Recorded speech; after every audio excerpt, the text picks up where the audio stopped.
Hello, hello friends. Welcome to my YouTube channel Pharmacological Study of Drug. तो आज के इस वीडियो में हम देखेंगे एंटी हाइपरटेंसिव ड्रग क्या होती है, कितने प्रकार की होती हैं और कैसे काम करती हैं।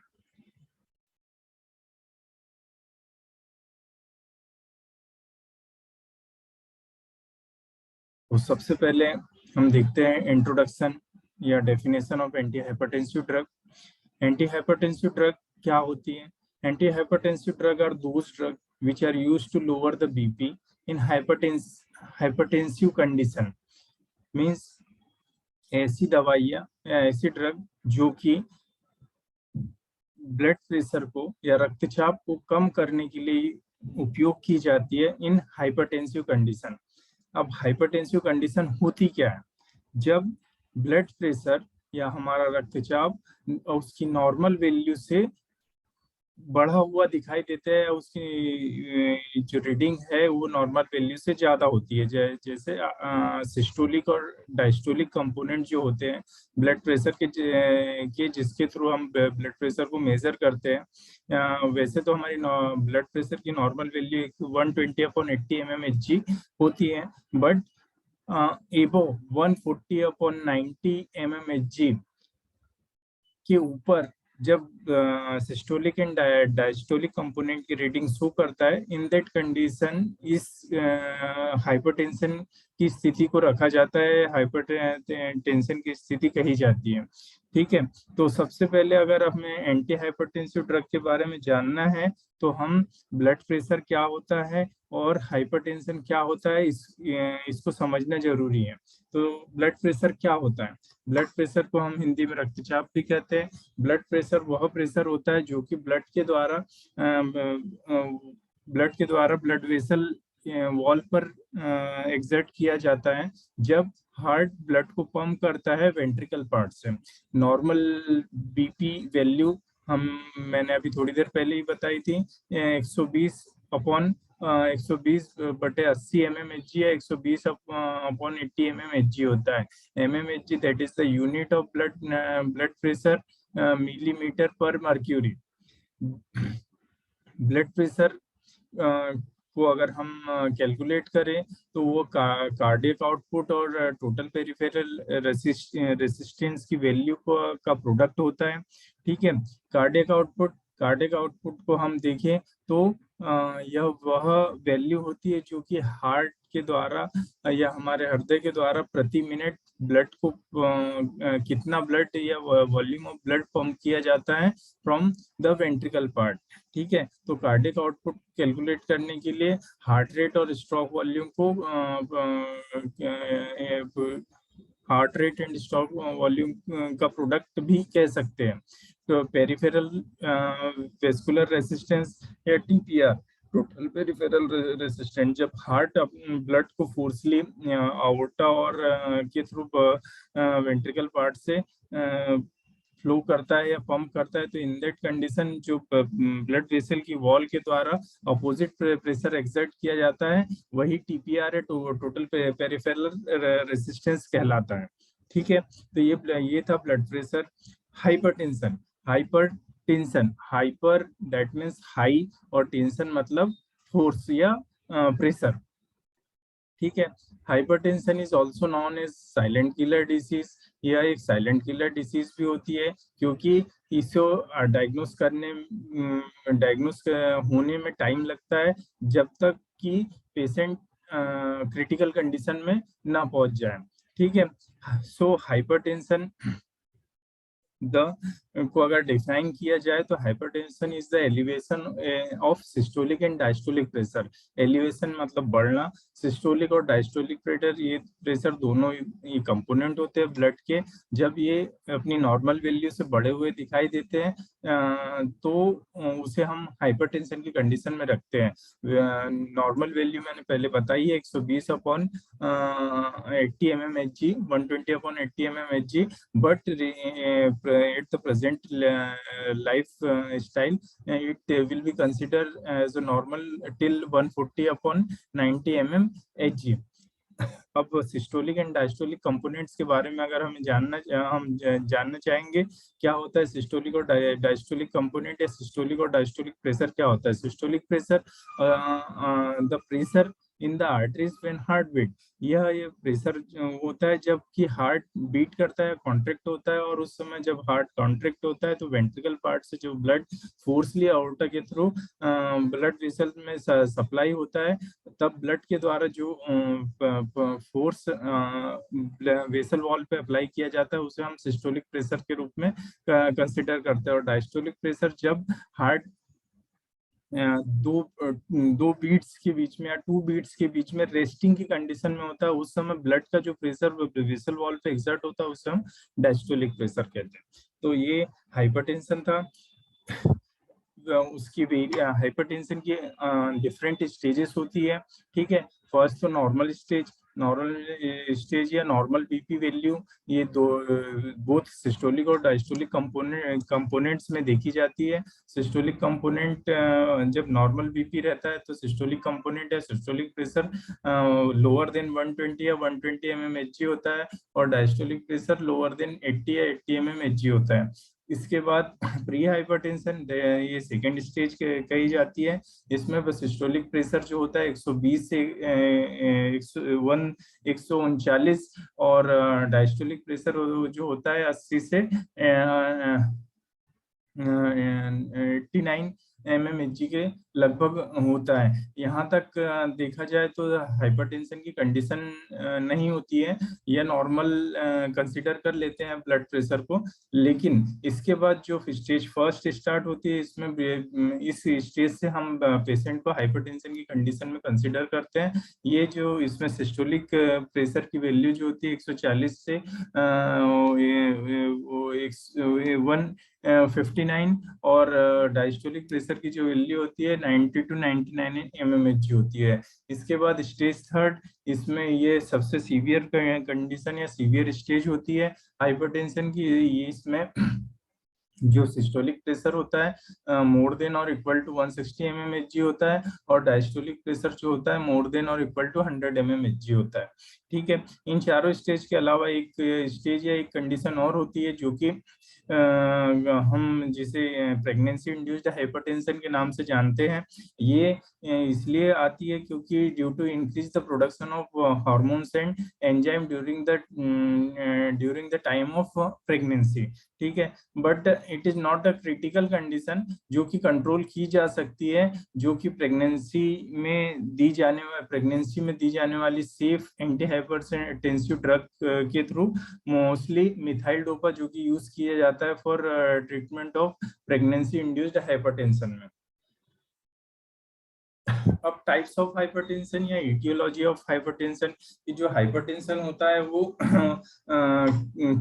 दो टाइप में डिवाइड किया गया है, दो कैटेगरी में रखा गया है। पहला जो होता है प्राइमरी हाइपरटेंशन। ये प्राइमरी हाइपरटेंशन जो होता है इसमें mostly 90 to 95% cases primary hypertension के होते हैं। इस टाइप के जो पेशेंट होते हैं, इसमें हाइपरटेंशन क्यों होता है इसका कोई एग्जैक्ट रीजन समझ में नहीं आता है। वो या तो जेनेटिक हो सकता है, इन्वायरमेंटल हो सकता है, या ड्यू टू लाइफ स्टाइल की वजह से ये कंडीशन बन सकती है। दूसरा जो होता है सेकेंडरी हाइपरटेंशन। यहाँ पे प्राइमरी हाइपरटेंशन को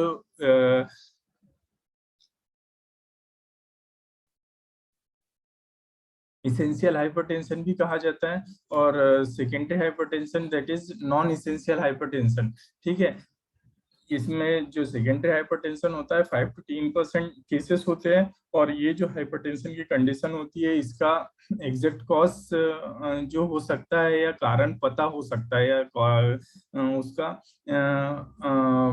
मुख्य रीजन क्या है इसकी जानकारी हमें हो सकती है at the time of diagnosis. तो जो सेकेंडरी हाइपरटेंशन में भी यानी किसी डिसीज और ड्रग की वजह से हो सकता है, ठीक है। डिसीज जैसे कि congenital narrowing of aorta, renal disease, endocrine disorder, neurological disorder और लिवर सिरोसिस। ये जो डिसऑर्डर और डिसीज है ये कुछ कहीं ना कहीं कोरिलेट करते हैं हार्ट की वर्किंग और हार्ट की फिजियोलॉजी से। सो ये कंडीशन जो होती है हाइपरटेंशन की कंडीशन में अपना इम्पोर्टेंट रोल प्ले कर सकती है। Drugs like NSAIDs, oral contraceptive and cocaine, ये जो दवाइयाँ हैं या ये जो ड्रग्स है इनका नॉर्मल थेरेपी में अगर आप यूज करोगे तो उस कंडीशन में हाइपरटेंशन की कंडीशन नहीं बनेगी। बट अगर आप रेगुलर यूज कर रहे हो या किसी लॉन्ग थेरेपी में इसका ट्रीटमेंट ले रहे हो तो उस कंडीशन में आप या तो डॉक्टर से सजेशन, फिजिशियन से प्रॉपर सजेशन के थ्रू यूज करें, अदरवाइज हाइपरटेंशन की कंडीशन बन सकती है। Risk factors of hypertension. Risk factor मतलब कि हाइपरटेंशन किस किस कंडीशन में हो सकता है या क्या क्या चीजें आप अगर फॉलो नहीं कर रहे हो या क्या क्या कंडीशंस में हाइपरटेंशन की कंडीशन बन सकती है। जैसे एज जो होता है कि मोस्टली चांसेस होते हैं कार्डियक अरेस्ट के आफ्टर द एज ऑफ 50। 50 की एज के बाद में हाइपरटेंशन के चांसेस बन जाते हैं क्योंकि आपकी फिजियोलॉजी का जो कर्व होता है वो डाउन की तरफ होता है और मोस्टली ऑर्गन्स की वर्किंग डाउन हो जाती है। ठीक है। उसके बाद alcohol and smoking. Alcohol and smoking ये मोस्ट इम्पोर्टेंट इरिटेशनल फैक्टर या क्रिटिकल फैक्टर्स कहे जाते हैं फॉर हाइपरटेंशन के लिए। Excessive dietary intake of sodium. Sodium important role play करता है हाइपरटेंशन में। Genders, male female, mostly males में हाइपरटेंशन के केसेस देखे जाते हैं but at the present time females भी मोस्टली फीमेल पेशेंट भी हाइपरटेंशन के देखे जा रहे हैं। फैमिली हिस्ट्री, अगर आपकी प्रीवियस या एल्डर अगर हाइपरटेंशन के पेशेंट रहे हैं तो उस कंडीशन में आपको भी हाइपरटेंशन होने के चांसेस हो सकते हैं। ओबेसिटी मेन रीजन होता है हाइपरटेंशन का, मुख्य कारक होता है क्योंकि ओबेसिटी की वजह से हमारी बॉडी में कोलेस्ट्रॉल और फैट का डिपोजिशन होता है और ये हमारी बॉडी की मसल्स या डिपोज टिश्यू के साथ साथ हमारी ब्लड वेसल्स में भी डिपॉजिट होना चालू होता है जिसकी वजह से हाइपरटेंशन की कंडीशन बन सकती है। स्ट्रेस भी एक इम्पॉर्टेंट फैक्टर है क्योंकि इसकी वजह से हमारा जो सिंपैथेटिक नर्वस सिस्टम है वो स्टिमुलेट हो सकता है और उस कंडीशन में हाइपरटेंशन की कंडीशन बनती है। Sedimentary lifestyle that means laziness या लेजी लाइफस्टाइल भी कह सकते हैं क्योंकि अगर आप एक लेजी लाइफस्टाइल जी रहे हो तो फिजिकली वर्कआउट कम होता है। इस कंडीशन में हाइपरटेंशन की कंडीशन बन सकती है। Now activities involve in maintain BP या जो हमारी बॉडी की फिजियोलॉजिकल एक्टिविटीज होती है जो कि ब्लड प्रेशर को मेंटेन करने का काम करती है। इसमें सबसे पहले sympathetic nervous system activity. Sympathetic nervous system activity मैंने आपसे बताया था कि नर्वस सिस्टम का इंपॉर्टेंट रोल होता है for controlling of heart activity.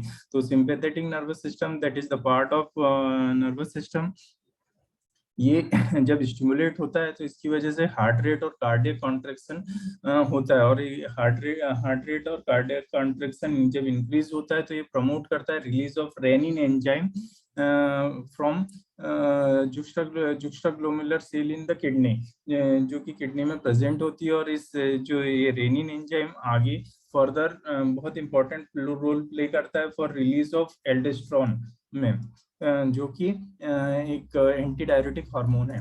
Activities of vascular endothelium जो है कि is a single cell layer lined on blood vessel मतलब आप जो ब्लड वेसल वॉल की इनर लेयर पे वेस्कुलर एंडोथेलियम की एक सिंगल लाइनिंग सेल प्रेजेंट होती है जो कि नाइट्रिक ऑक्साइड और एंडोथेलिन जैसे वेसो एक्टिव सब्सटेंस रिलीज करती है और वो पोटेंट होते हैं वेसो कॉन्स्ट्रिक्शन के लिए और इंक्रीज द बीपी को बढ़ाने के लिए। Next, activities involve in maintaining BP में आपका एक्टिविटीज ऑफ रीनल सिस्टम या रेनिन एंजियोटेंसिन एल्डोस्टेरोन सिस्टम, ये एक बहुत इंपॉर्टेंट सिस्टम है जो हमारे ब्लड प्रेशर को कंट्रोल करने में यूजफुल होता है। इसमें क्या होता है कि एंजियोटेंसिनोजन एक अल्फा टू ग्लोबुलिन हार्मोन होता है जो कि blood vessel, brain, liver, kidney और वेरियस डिफरेंट ऑर्गन्स में या स्मूथ मसल्स पे प्रेजेंट होता है, जो कि at the presence of renin renin enzyme, जो कि अपन ने अभी प्रीवियस स्लाइड में देखा था कि किडनी की जुक्स्टा ग्लोमुलर सेल से रिलीज होता है, उसकी प्रेजेंस में एंजियोटेंसिन फर्स्ट में कन्वर्ट हो जाता है। फिर angiotensin first angiotensin converting enzyme की प्रेजेंस में एंजियोटेंसिन सेकंड में कन्वर्ट होता है, और जब एंजियोटेंसिन सेकंड में कन्वर्ट हो जाता है तो एंजियोटेंसिन रिसेप्टर एक्टिवेट होता है, और एंजियोटेंसिन रिसेप्टर एक्टिवेट होने की वजह से एल्डोस्टेरोन रिलीज होता है। ये एक एंटी डायरेटिक हार्मोन है, इसकी वजह से सोडियम और वाटर का रिटेंशन होता है हमारी बॉडी के ब्लड में, और उसकी वजह से ब्लड वॉल्यूम बढ़ता है, जिसकी वजह से बीपी बढ़ने के चांसेस होते हैं। ठीक है, इस फ्लो चार्ट में हमें पूरा प्रॉपर फ्लो दिया हुआ है, जिसमें कि एंजियोटेंसिन कन्वर्ट हो एंजियोटेंसिनोजन एंजियोटेंसिन फर्स्ट में, एंजियोटेंसिन सेकंड में और कन्वर्ट हो रहा है, जो कि रिसेप्टर को एक्टिवेट कर रहा है। एक्टिवेट होने से एल्डोस्टेरोन रिलीज हो रहा है और सोडियम एंड वाटर का रिटेंशन शो कर रहा है। नेक्स्ट एक्टिविटी है आपका activities involve in maintain of BP. ये एक्टिविटीज ऑफ एंडोक्राइन सिस्टम का भी एक इम्पोर्टेंट रोल होता है बीपी को मेंटेन करने के लिए। इसमें जब एंजियोटेंसिन सेकंड स्टिमुलेट होता है तो एड्रिनल कॉर्टेक्स, जो एड्रिनल ग्लैंड होती है, उसके कॉर्टेक्स से एल्डोस्टेरोन का सिक्रेशन बढ़ जाता है, और ये जब एल्डोस्टेरोन सिक्रेशन बढ़ जाता है तो स्टिमुलेट करता है किडनी को टू रिटेन सोडियम और वाटर। जब वाटर और सोडियम रिटेन होता है तो ब्लड का वॉल्यूम बढ़ता है, जिसकी वजह से बीपी बढ़ने के चांसेस होते हैं। सिम्टम्स ऑफ हाइपरटेंशन के जो कॉमन या रेगुलर सिम्टम्स है, उसमें आपका हेडेक, ब्लड विजन, डिजीनेस, चक्कर आना, नोजिया, जी मचलना, वोमिटिंग, फैटिक, थकना, confusion, chest pain, shortness of breath और इरेगुलर हार्ट बीट, ये कॉमनली सिम्टम्स देखे गए हाइपरटेंसिव पेशेंट में। डायग्नोसिस ऑफ हाइपरटेंशन को डायग्नोसिस करने के लिए हमें जो है कि कुछ एग्जामिनेशन करने होते हैं, जैसे प्रीवियस हिस्ट्री को कलेक्ट करना होता है, उनके फिजिकल एग्जामिनेशन करने होते हैं, उसके बाद कुछ पैथोलॉजिकल टेस्ट करने होते हैं, जैसे कि सीबीसी, चेस्ट एक्सरे, ईसीजी, उसकी मेडिकल हिस्ट्री के बारे में पता करना होता है कि क्या प्रीवियस कोई ट्रीटमेंट या कोई थेरेपी तो नहीं चल रही थी। नेक्स्ट, ट्रीटमेंट ऑफ हाइपरटेंशन का जो ट्रीटमेंट है वो दो तरीके से पॉसिबल है, एक नॉन फार्माकोलॉजिकल ट्रीटमेंट और दूसरा फार्माकोलॉजिकल ट्रीटमेंट। ये नॉन फार्माकोलॉजिकल ट्रीटमेंट जो होता है that is a supporting treatment होता है, जिसमें कि दवाइयों का यूज नहीं किया जाता, बट आपकी लाइफस्टाइल को मॉडिफाई कर सकते हैं, आपकी डेली रूटीन में कुछ चेंजेस करके हम कुछ हद तक के हाइपरटेंशन को कंट्रोल कर सकते हैं। बस साथ में आप फार्माकोलॉजिकल ट्रीटमेंट भी लेना होता है, जिसमें कि हम ड्रग का यूज करते हैं फॉर कंट्रोल या नॉर्मल द बीपी। और जो ड्रग्स यूज की जाती है उन्हीं को हम एंटी हाइपरटेंसिव ड्रग भी कहते हैं। ठीक है, तो हमने फर्स्ट स्लाइड में देखा था कि एंटी हाइपरटेंसिव ड्रग क्या होती है। वो ड्रग जो कि ब्लड प्रेशर को कम करने के लिए यूज की जाती है इन हाइपरटेंसिव कंडीशन। अब इसके क्लासिफिकेशन कितने टाइप की होती है, कितनी कैटेगरी में बांटी गई है और क्या क्या उसके मैकेनिज्म ऑफ एक्शन है। तो ये जो एंटी हाइपरटेंसिव ड्रग्स होती है ये 9 कैटेगरीज में डिवाइड की गई है।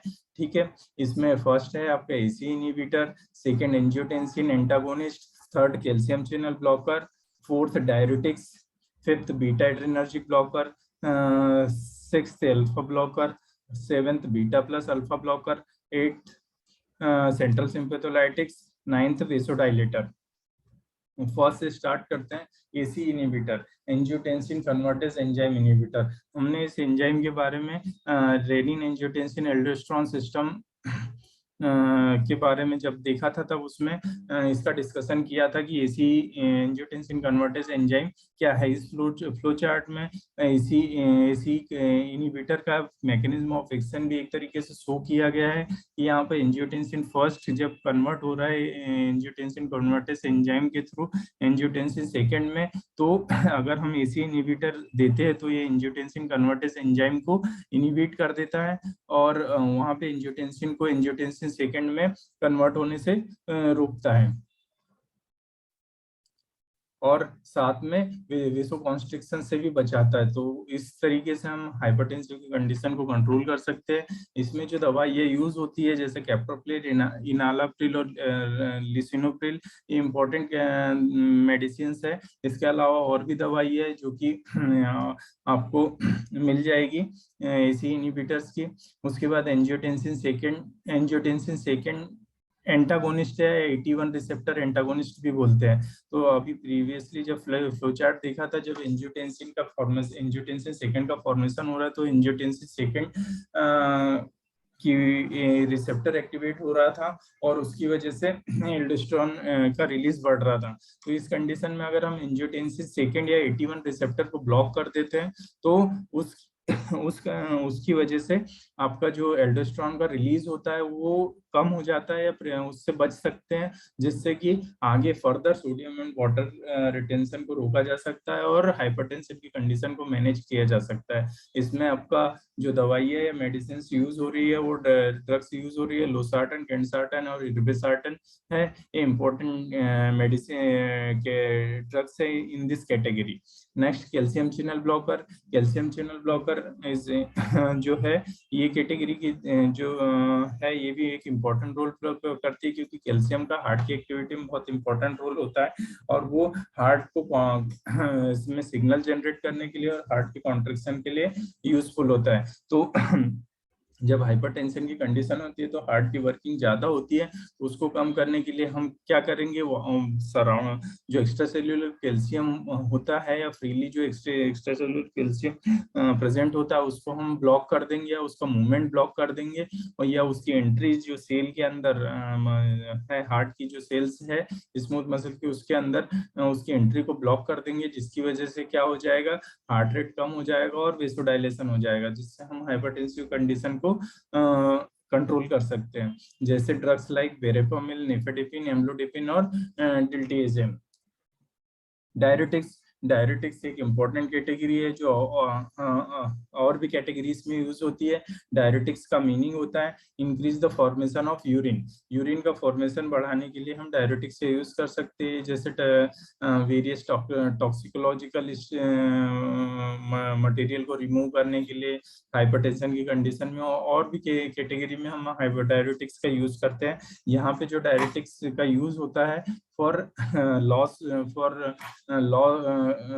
Loss of water and sodium, इनके यूरिन फॉर्मेशन बढ़ा के लॉस, सोडियम का लॉस और वाटर का लॉस करवाने के लिए किया जाता है थ्रू द नेफ्रॉन। जो यूरिन फॉर्मेशन की प्रोसेस होती है उसमें आपका ग्लोमेरुलर फिल्ट्रेशन, ट्यूबुलर रीअब्जॉर्प्शन और ट्यूबुलर सीक्रेशन 3 स्टेप्स होती है। तो फर्स्ट ट्यूबुलर ग्लोमेरुलर फिल्ट्रेशन के थ्रू जब ब्लड फिल्टर होता है तो उससे मोस्टली वाटर, सोडियम और वेस्ट मटेरियल फिल्टर हो जाते हैं। देन वो नेफ्रॉन के डिफरेंट पार्ट में आगे बढ़ते हैं और जब हमें जो रिक्वायर्ड मटेरियल होता है जो कि बॉडी के लिए आवश्यक होता है उसको रीअब्जॉर्ब कर लिया जाता है।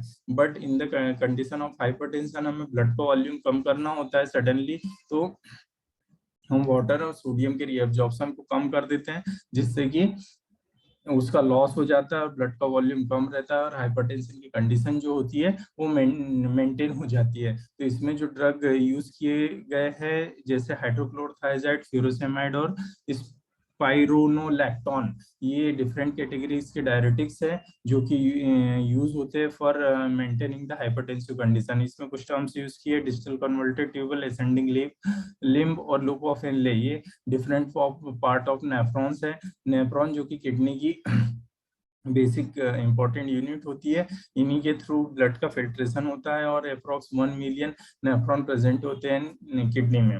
नेक्स्ट है आपका बीटा एड्रेनर्जिक ब्लॉकर।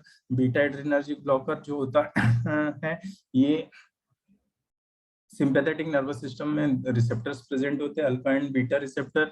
तो अल्फा का अल्फा 1 रिसेप्टर और बीटा 1 रिसेप्टर हार्ट के स्मूथ मसल्स पे प्रेजेंट होते हैं, जो कि हार्ट की एक्टिविटी को कंट्रोल करने में यूज होते हैं through the nervous system of nervous system, sympathetic nervous system, इसके सेंटर्स के थ्रू, जो कि मेडुला ऑब्लोंगेटा में भी प्रेजेंट होते हैं, कार्डियक स्टिमुलेटर और कार्डियक इनहिबिशन सेंटर। तो बीटा एड्रेनर्जिक ब्लॉकर जो होता है इसका काम होता है बीटा रिसेप्टर को ब्लॉक करना वर्कलोड कम करना हार्ट और ब्लड वेसल का, और हार्ट को स्लोली बीट करवाना ताकि वो लेस फोर्स से काम करे और ज्यादा फोर्स अप्लाई नहीं कर सके for pump of blood, for pump of blood. और जब कम फोर्स से ब्लड पंप होगा तो उतना ही कम प्रेशर हार्ट की ब्लड वेसल की वॉल पे एक्सर्ट होगा। तो इसमें जो ड्रग यूज की जाती है जैसे प्रोपेनोलॉल, मेटोप्रोलॉल और एटिनोलॉल। नेक्स्ट है अल्फा ब्लॉकर। अल्फा ब्लॉकर जो होता है वो अल्फा रिसेप्टर को ब्लॉक करता है या अल्फा 1 रिसेप्टर को ब्लॉक करता है और ब्लड वेसल को वेसोडाइलेट करने का काम करता है। Drugs like prazosin, terazosin, phentolamine और फिनॉक्सीबेंजामाइन ये यूज होते हैं for as alpha blocker for treatment of hypertensive condition. एक कैटेगरी और दी गई है बीटा प्लस अल्फा ब्लॉकर। ये कंबाइंड इफेक्ट होता है both alpha and beta receptor पे, दोनों रिसेप्टर को ब्लॉक करता है साथ में और हाइपरटेंसिव कंडीशन को कंट्रोल करने का काम करता है। एग्जांपल जैसे आपका ड्रग्स का लेबेटालॉल और कार्बेडेलॉल। नेक्स्ट है सेंट्रल सिंपैथोलाइटिक्स। ये सेंट्रली सिंपैथेटिक नर्वस सिस्टम पे काम करती है और रिड्यूस करती सिंपैथोलाइटिक नर्वस एक्टिविटी को और neuronal release of nor epinephrine को, जो कि नर्वस सिस्टम या सिंपैथेटिक नर्वस सिस्टम में काम करने वाला एक हार्मोन है या न्यूरोट्रांसमीटर होता है। और इसी के थ्रू जो एक्टिविटीज है हार्ट की उसको कंट्रोल किया जाता है, कम या ज्यादा करने के लिए यूज किया जाता है। तो ये जो इस कैटेगरी में ड्रग यूज हो रही है क्लोनिडीन और मिथाइल डोपा है, जिसमें मिथाइल डोपा जो है एक इम्पोर्टेंट ड्रग है जो कि प्रेगनेंसी इंड्यूस्ड हाइपरटेंशन वाली कंडीशन में सेफली यूज होने वाली ड्रग है। नेक्स्ट है वेसोडाइलेटर। वेसोडाइलेटर टर्म से ही समझ में आ रहा है कि वेसोडाइलेटर मतलब वेसल्स को डायलेट करने वाली ड्रग। ये डायरेक्टली वर्क करती है muscles in the wall of arteries and prevent the muscles from tightening. मतलब ये आर्टरीज की वॉल में जो मसल्स है उस पर वर्क करती है और उसको टाइट होने से वो रोकती है, साथ में आर्टरीज को नेरो होने से रोकती है। जैसे ये जो कैटेगरी की ड्रग है ये आर्टरी और वेन दोनों पे काम करती है। पर्टिकुलर आर्टरी पे अगर इफेक्ट करना यूज होना है या इफेक्ट देना है तो उसके लिए हाइड्रोलाइजिन, मिनॉक्सिडिल और डाइजॉक्साइड यूज होता है। और अगर आर्टरी और वीनस दोनों पे काम करना है, तो दोनों पे इफेक्ट प्रोड्यूस करना है, तो उसके लिए ना सोडियम नाइट्रोक्लोराइड नामक ड्रग का यूज किया जाता है। ये जो एंटी हाइपरटेंसिव ड्रग है ये अकॉर्डिंग टू कंडीशन यूज की जाती है। जैसे जैसे स्टेजेस बढ़ती जाती है वैसे वैसे कंबाइंड थेरेपी भी यूज की जाती है फॉर ट्रीटमेंट ऑफ हाइपरटेंशन या सीवियर कंडीशन के लिए कंबाइंडली यूज किया जाता है जिसको हम कंबाइंड थेरेपी बोलते हैं। थैंक यू गाइस, ये था मेरा एंटी हाइपरटेंसिव ड्रग का या pharmacology of anti hypertensive drug का वीडियो। आपको अगर अच्छा लगा हो तो इसे लाइक कीजिए और शेयर कीजिए।